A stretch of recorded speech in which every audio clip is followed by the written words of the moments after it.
How's it going, YouTube? And welcome to Season 1, Episode 10 of Barrowcelona. I'm Craig, and this is the last episode of Season 1, so if you have enjoyed this series and don't want to miss an episode from Season 2, then please press subscribe and hit the bell notification, and also hit the like button if you enjoy this video. Today's episode would of course feature our last game of the season, so just the one live com today and the analysis, statistics, etc. of the season, as well as my plans going forward for next season.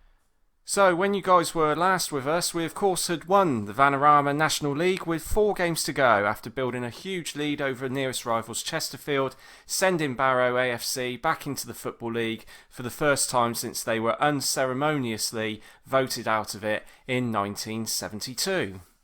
And in that last episode, we beat Bromley 3-2 away in a closely fought match. And then, of course, we had to wait until a few days later for Chesterfield to play their game in hand to see if we would be champions. They had to win that game against Ebbsfleet, but could only manage a draw. We then celebrated by getting a good 3-0 win over Dagenham and Redbridge away. Angus scored twice from the left wing, as well as setting up Quigley for his goal and getting the Man of the Match award. Stojanovic, one of the players from our youth intake, came on as sub in this game and did well. Centre-back Matthew Elsden also started this game and played well, having been restricted to mainly FA Trophy games beforehand. Against Harrogate, we dropped our first points since the beginning of January with a 2-2 draw. I wasn't too disappointed, to be honest, as this was a long time coming and I was surprised it didn't happen sooner. Quigley scored again, and new signing Sterling James had a great game, scoring a goal and also setting up Quigley's goal. Then, despite having 5 clear-cut chances, we could only beat Notts County 1-0. Sterling James scored again with an assist from Rooney, who got the Man of the Match award. And so that continued our amazing run of form, which now gives us an astonishing 13-point lead over Aldershot, who overtook Chesterfield into second place. And for the last game of the season, we face Ebbsfleet away, who managed to avoid the drop by at least 5 points.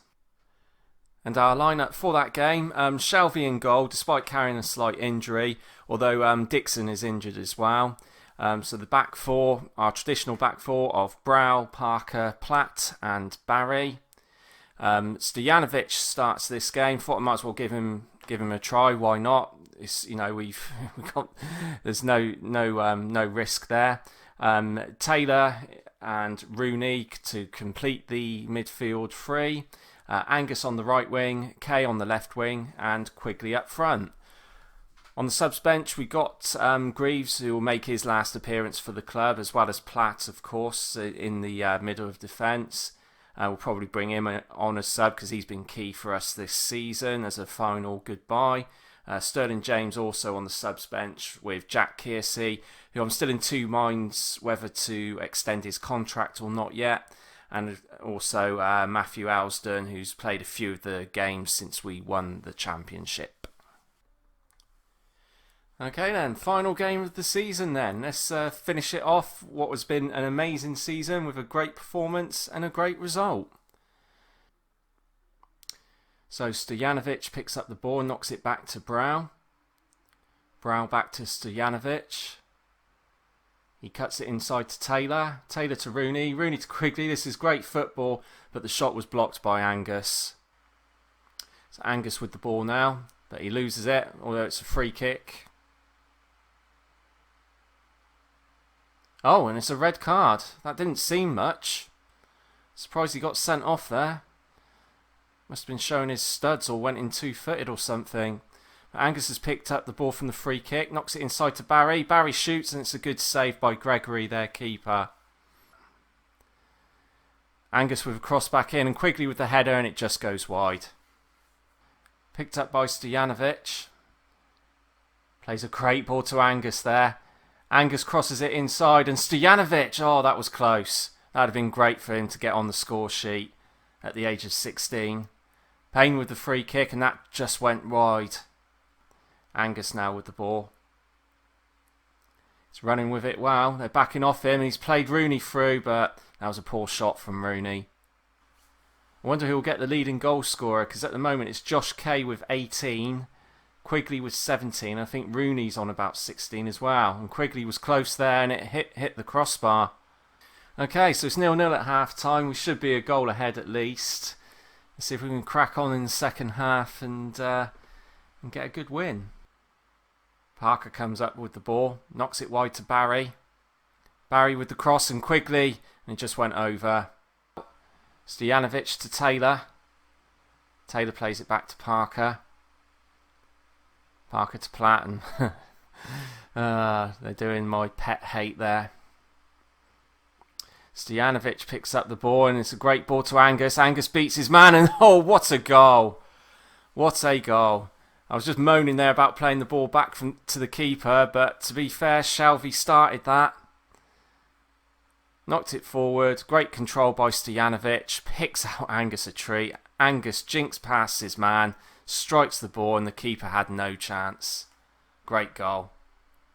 Okay, so Kay's not having a good game. We'll switch over Angus and put Greaves on the right to say goodbye on his last game. Elsdon can come on for Platt. Platt can have a round of applause as he comes off. Brow plays a great ball to Angus. Angus inside to Stojanovic. He keeps hold of it. Wow, and Angus has a cheeky shot there. And it just went wide. Let's bring Rooney off then and put Kearsey on. See if Kearsey can convince me in the next 20 minutes that he's worth another year on his contract. It's Greaves with the cross. And Elsdon's been brought down and it's a penalty. So Rooney normally would have taken this penalty, but it looks like it's going to be Quigley.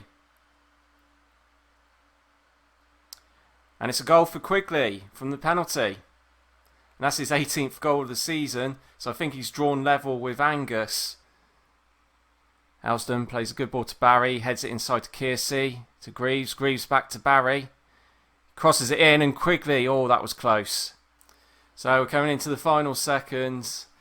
And it's a great result and a great performance to round off the end of the season. It's just, perfect. Couldn't have asked for any more. And that's it. We've won 2-0. Final game of the season, and what a season it has been. What a season. And there's our final league table. So we win the league by 14 points. That is absolutely incredible. I still can't get over that. Won 34 games, drawn 5, lost 7. Like I said, the last game we lost was against Dover away at the beginning of January. So it's an absolutely unbelievable run that we've had. 91 goals scored, 43 goals against, and that's without any of our strikers getting into 20 goals plus. The goals have been quite well spread throughout our attacking players and attacking midfielders, wingers, and of course John Rooney. So we have Chesterfield, Aldershot, Barnet, Yeovil, Harrogate and Solihull in the playoffs.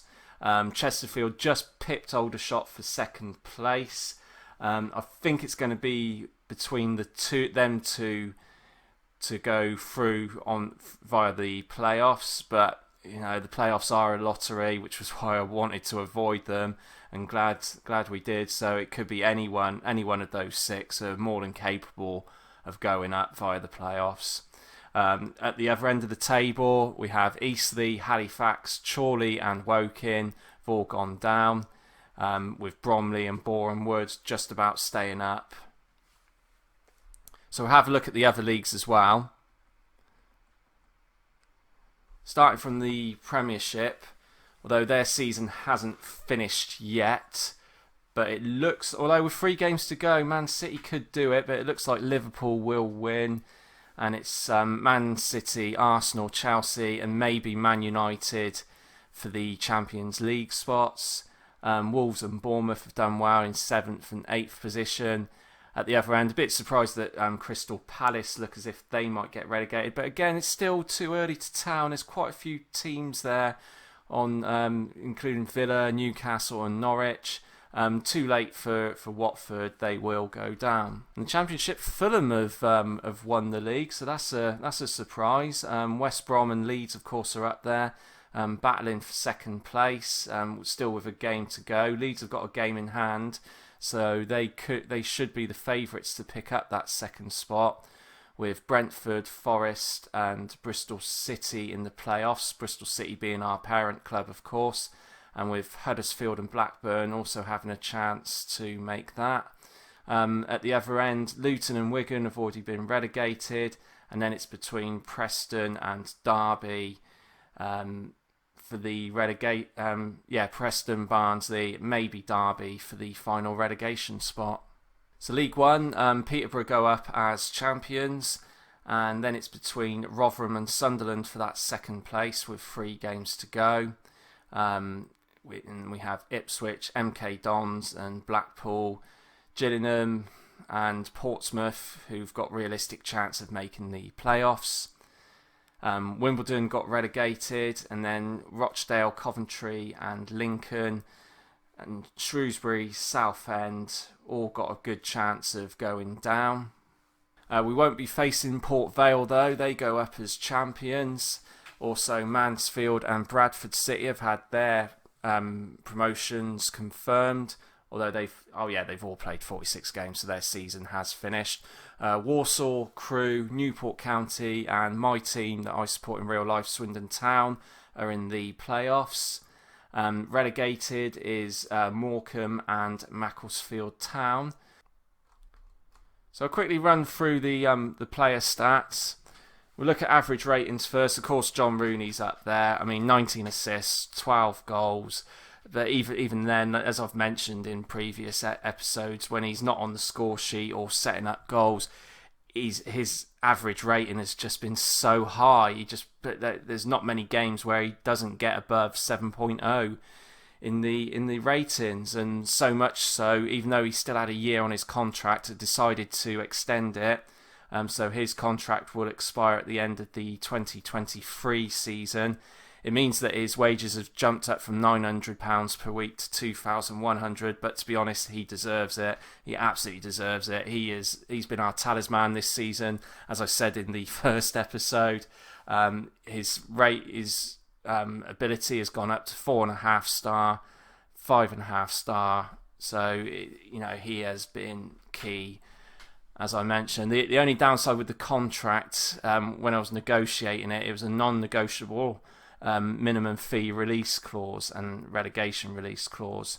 So anyone can come in for him for 165,000, but only if they're in a higher division. So that's not too bad. But ideally, it was a balance between tying him down to a longer deal or potentially losing him for nothing at the end of next season. So I'm glad we've got him in, and he's 29, he's nearly 30, so even to get 165,000, if someone from a higher club decides to get in, to buy him for that much, that would still be a good deal in my eyes.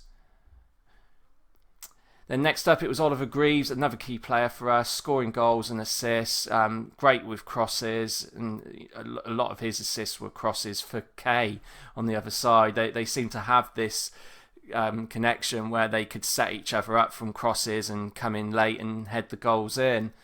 He got 7.17. He didn't play as many games towards the end, but we started playing Sterling James to give him a chance, and also Angus as well, as they are our players and not in on loan. But he's been great this season as well. Scott Quigley, of course, really came into it towards the end. I mean, the goals he scored, it was... how many goals did he score? It was amazing. 5, 6, 7, 8, 9, 10, 11, 12. He scored 12 goals in a matter of 1, 2, 3, 4, 5, 6. 12 goals in his last 11 league games. I mean, that is absolutely amazing. And I was so chuffed for him that he got back into form and scoring the goals, and hopefully he can continue that when we go into League 2 next season. And then Angus as well also came in. We started playing him wide, and him him and Quigley formed an unlikely partnership as well. He scored 18 goals, 4 assists, 7.07 for his average rating. And as you can see, the last 5 games he played very well. Matthew Platt, absolutely solid as a centre-back. Again, one of our key players this season, 7.05 as average rating, and also 5 goals as well, mainly from corners. But yeah, he doesn't go back to his parent club. He'd already signed a contract to join St Mirren in July, so good luck to the lad. He's a good player, and he should do well for St Mirren. It's a shame we couldn't get hold of him, but by the time I was looking to try and sign him, he'd already signed that contract with St Mirren. And then Elliot Bonds, he was one of our key players early on in the season, but he just seemed to drift, and then he got injured and didn't really manage to find his way back into the team. But again, he was key. He got 4 goals, 5 assists, and he wasn't far off that 7.0 rating. So yeah, he was another, he was a good player early on, but just faded towards the end, unfortunately. Bradley Barry, he improved a lot over the season. His average rating wasn't great in the first half, but then he just came on leaps and bounds. He got 8 assists, and he scored that cracking goal as well, if you remember. I can't remember who it was against, but where he volleyed it first time. And he's come along greatly. He's got 3.5-star current ability, 4-star potential, and he will be our first choice right back for next season. Mitchell Parker, I was surprised he didn't break the 7.0 average rating. Again, he's been solid. Like I said, initially he was brought as a backup to challenge the 2 centre-backs who we had starting at the time. And then he just solidified his place, and he never looked back after that.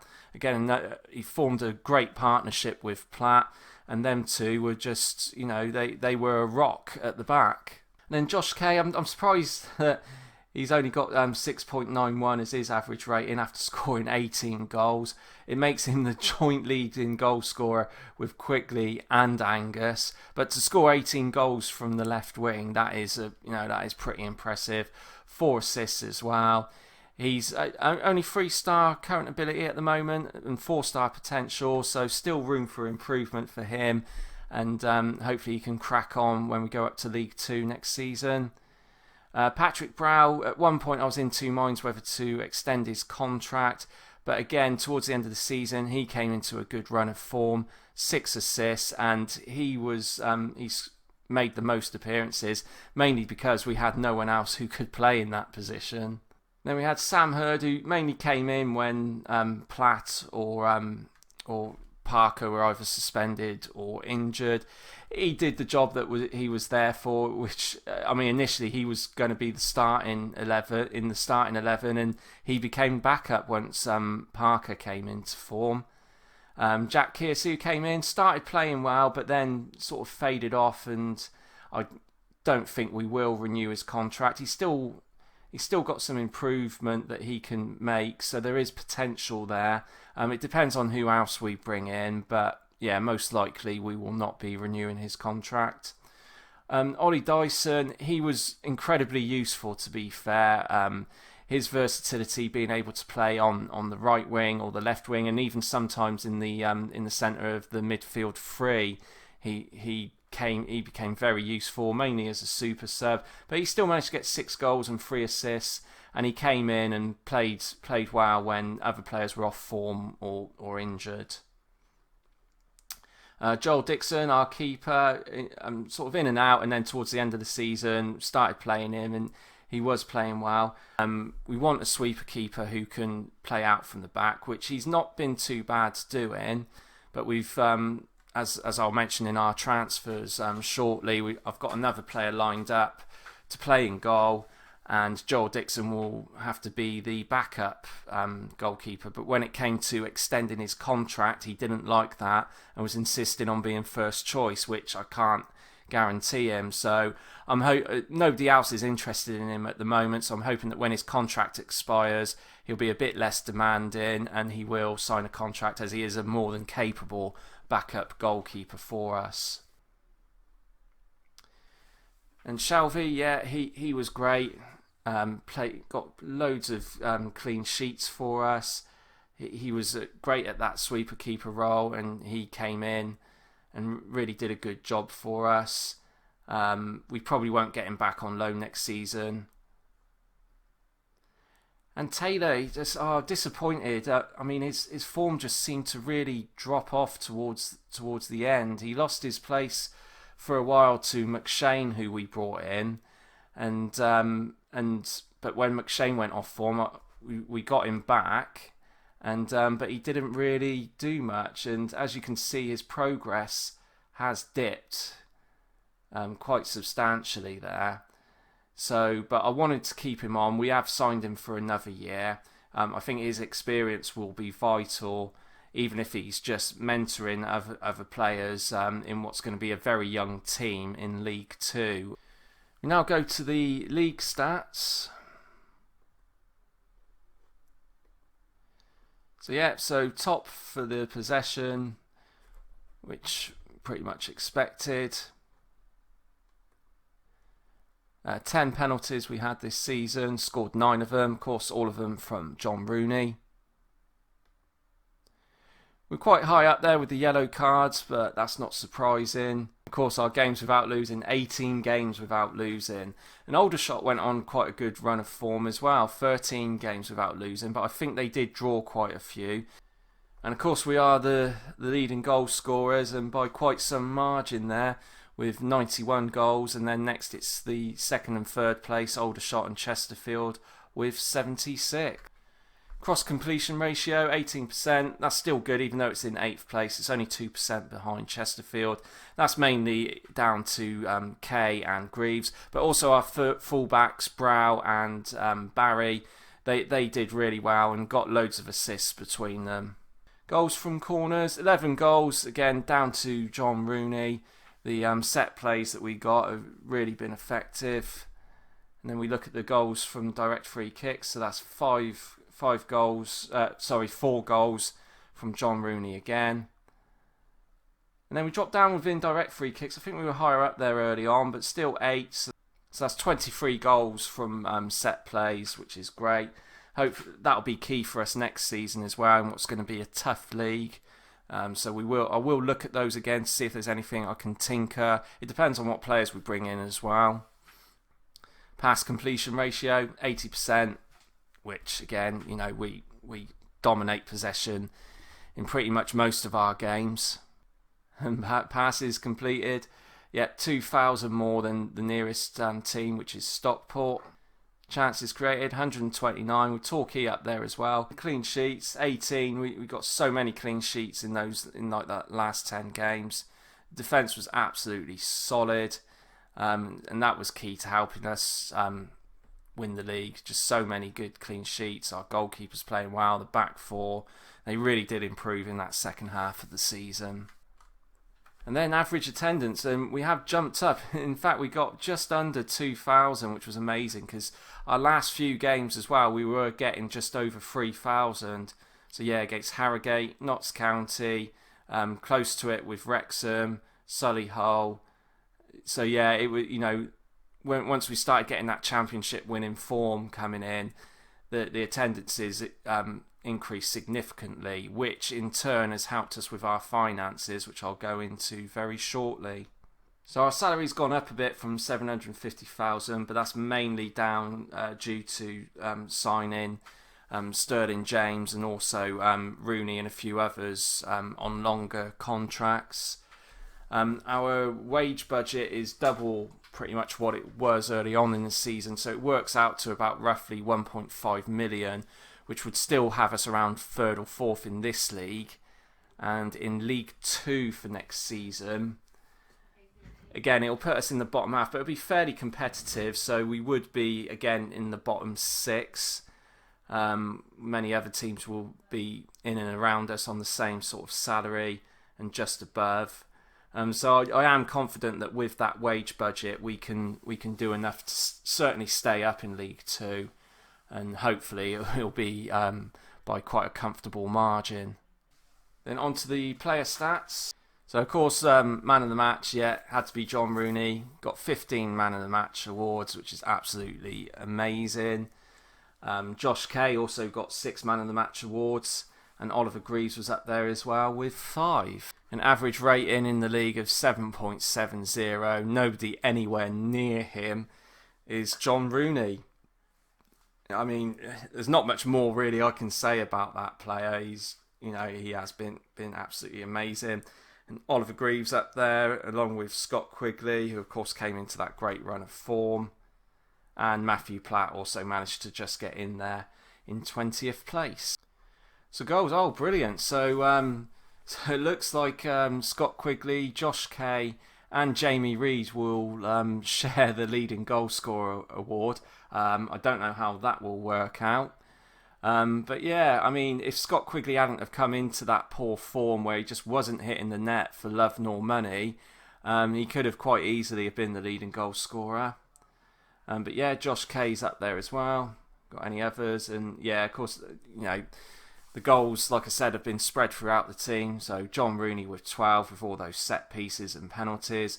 Oliver Greaves with 11. And of course, Dior Angus with 11 as well. And Scott Quigley had the best for average minutes per goal of 157.44. Josh Kay as well is up there, as well as Dior Angus, who didn't start anywhere near as many games as most of these players. And Oliver Greaves, Ollie Dyson as well, although he only started 7 games. So then we come to the John Rooney Awards, where he just clears up with the number of assists, 18 assists. A lot of these would obviously be from set pieces, but he also helped set them up from open play as well. Bradley Barry's also up there with 8 assists, mainly crosses, I'd imagine. Key passes, 159.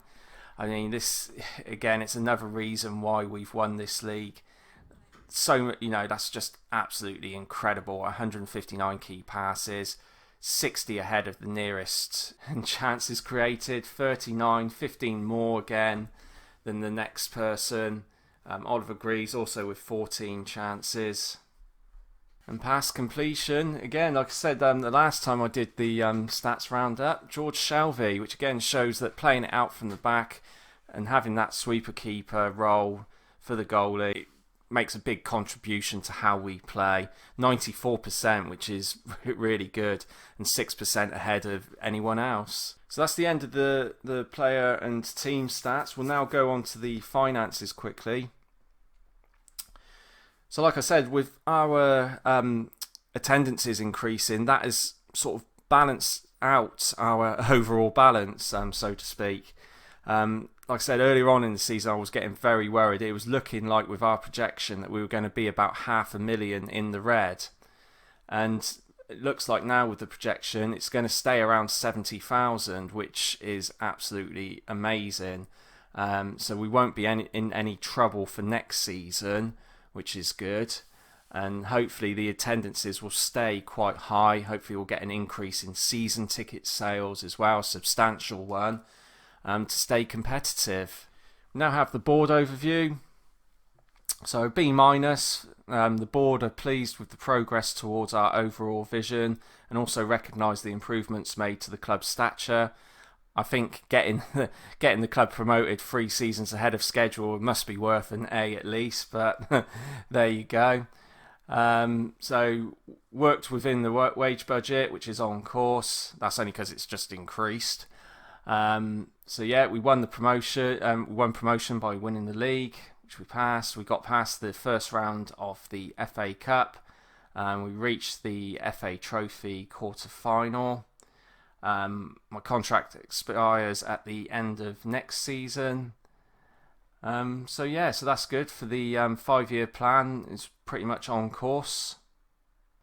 And as for my performance, it's a B. To summarise, the board are very pleased with your overall leadership of the team. Pleased with the positive atmosphere in the changing room. That's been like that for a long time. Delighted to have won the Vanarama National League. Delighted to have secured promotion. Concerned about Ian McShane's recent performances? Yeah, so am I. He won't be getting his contract renewed, that's for sure. Again, the club vision, that's all good. C plus for matches, satisfied with the results the team are getting on the pitch. C plus, I mean, we've only dropped points in one game since January. That's incredible. But I guess it's about the actual individual games. But yeah, no, that's fine. Transfers, the board are pleased with your performance in the transfer market. Fans are satisfied. With tactics, happy with the impact the team's tactics have had in recent matches. Particularly pleased with the number of goals scored of late. And A- for the squad harmony and the atmosphere around the club. So all looking good and all looking positive for next season. So what I'm going to do with the squad that we've got at the moment. So like I said earlier, I'm going to wait until the end of the season and hope that Joel Dixon will sign a contract and agree to be a backup keeper. George Shelvey will obviously go back to his parent club. Sam Hurd, he's just not going to be good enough to play in League 2 next season. Obviously Mitchell Parker will be with us again next season. Platt, like I said earlier, is going to St Mirren, so he won't be coming back. Josh Granite and Connor Brown, they'll both be released. Brad Barry, Patrick Brow, both were contracted for another season at least. Jason Taylor, like I said earlier, he's going to be in for another season, but he will probably be most likely a fringe or backup player. Rooney, of course, on his new 3-year contract. Elliot Bonds will go back. We won't look to renew his loan. Josh Kay, of course, he's with us for another season, and he'll most likely be our first choice left midfielder. I still haven't decided on Kearsey yet. Again, it depends on who else we bring in and if we have room for him. McShane will be released. Oliver Greaves will go back to his parent club. Ollie Dyson will go back as well. We've got Sterling James, of course, is our new sign-in. Jack Hindle and Morgan Penfold are both contracted for another year, which is a bit annoying because that's £1,000 per week wage that we, could do with. I've transfer listed both of them, but there has been little to no interest in them, so they might still be in the squad next season. Byron Harrison, his contract expires at the end of the season. He'll be released. And of course, Scott Quigley, we've got for another 2 seasons. And so we look at the future transfers that I've already made. First of all, the goalkeeper, Grant Smith, who's a sweeper keeper. He's got excellent stats, decent first touch and good passing, which is key for playing it out from the back. Excellent handling, really good at one-on-ones and excellent reflexes. He was on loan to Boreham Wood from Lincoln City. His average rating wasn't great, but he kept 7 clean sheets, and most likely he was in a poor side that only just avoided relegation. So he will be our first choice goalkeeper next season. We desperately need a centre back, and we've brought in this guy from Reading, Andre Burley. He looks really good for League 2. Excellent heading, marking, but can also pass, so good passing, first touch, which obviously is key for playing it out from the back. Good bravery, work rate, determination, all those key mental stats that I like. And excellent physicals, natural fitness, strength, pace. So we're going to be playing probably with a higher defensive line, and with good pace and acceleration for our centre backs, we'll be able to do that.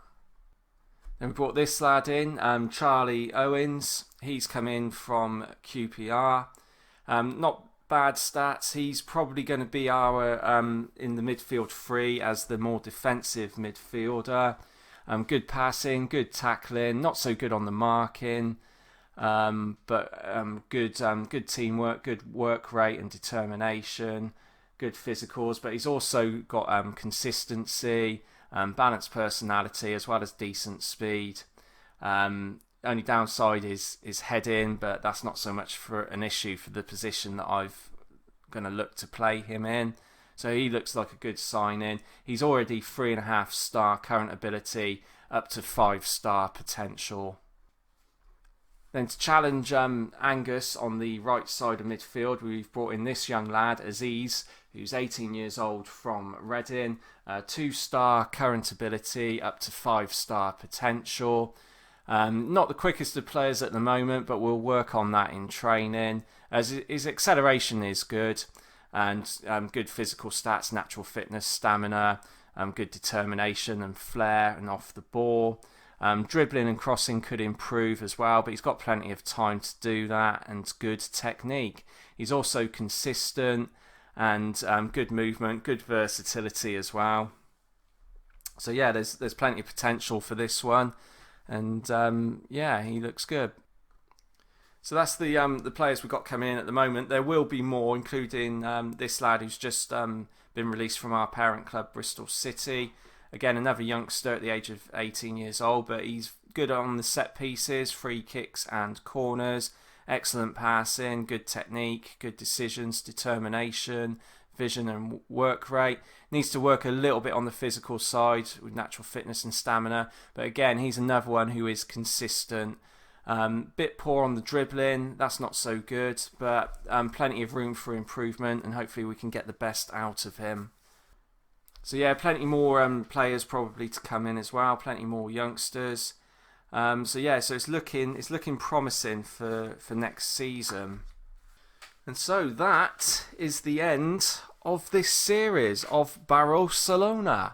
Thank you again for watching the series all the way through. It has been a great journey. Like I said, this has been my first YouTube series on my channel.